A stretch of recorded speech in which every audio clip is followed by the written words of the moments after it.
students, let us continue with the topic microprocessor. In the previous video I explained about just a simple introduction of the microprocessor, means what the microprocessor consists of, means what it perform, means the features of the microprocessor.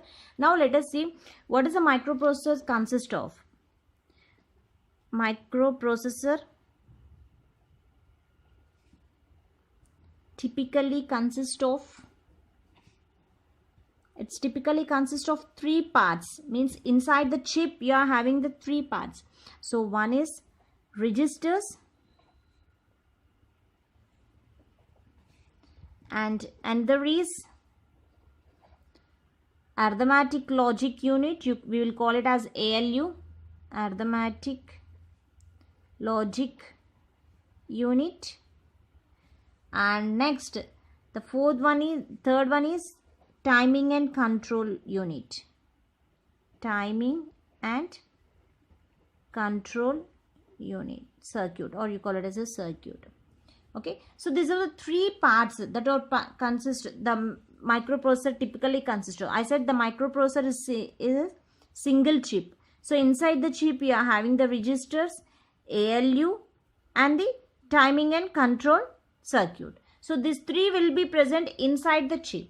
So what exactly these three components will do inside the chip? What operations they will perform inside? So let us see the registers. A register is nothing but it is a temporary, you call it as a temporary storage location. What is this temporary storage? Means the data will be stored temporarily, not permanently. So whenever it is the processor execute, the data will be erased. Okay, so after the operation, the data will be erased in the this processor chip. So this register is a temporary storage location for performing instructions and or data. So whatever the instructions or data that is taken from the external memory or input output devices, the processor has to be execute that. Okay, that will be stored in the register. After the operation is performed, the result will send to again back to the memory or input output devices, and the data that is present in the register will be erased because it is a temporary storage location. Okay, now next, coming to arithmetic logic unit. So this you also call as ALU, arithmetic logic unit. So it performs all arithmetic and logical operations, means all the mathematical calculations will be done by this ALU. So next, timing and control circuit. What does this timing and control circuit will do inside the chip? So it keeps, this timing and control circuit keeps all other parts of system. So whatever the parts of the system that are present outside this chip. So outside the chip, here so many components are connected. So this timing and control circuit keeps all other parts of the system, including these registers and ALU. Okay, all other parts of the system like registers, ALU, and like memory and input output devices. I'm writing IO as input output devices, working together in right time sequence. Whether they are performing the operations in a right time sequence or not, that will be checked by this timing and control circuit. So the timing and control circuit keeps all other parts of the system like registers, ALU, memory, and input output devices working together in a right time sequence or not. So that will be checked. So this is a microprocessor typically consists of. Inside the chip you are having the registers, ALU, timing and control circuit. So don't forget, you have to remember these three terms.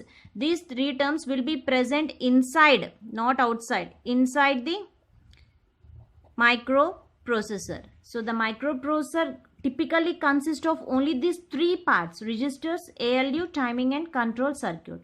Now let us see what are the microprocessor is connected to which devices. Let us see that. So up to now we had seen just what are the things that are present inside the processor. Now let us see microprocessor is connected with which components? Is connected with input. So input is nothing but it is used to give the input data to the microprocessor. So it gives just an input information to the microprocessor. So this input component, a microprocessor is connected with input. So it is used to give the input data to the microprocessor. Next, output. So what is output? It is used to provide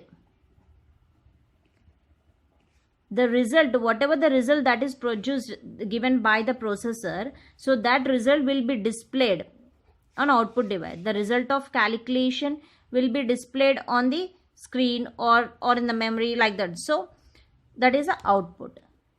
Next one is memory. So these are the three components that are connected to the processor. So memory, it is used to store the data. So this is a bidirectional. It acts as an input to the processor as well as output to the processor. Suppose the processor wants to do some operation, that data is present in the memory, means it will take the data from memory and perform the operation. Again the data is stored in the memory. The result will stored in memory. Let me explain this with diagrammatic. So what I said, the microprocessor.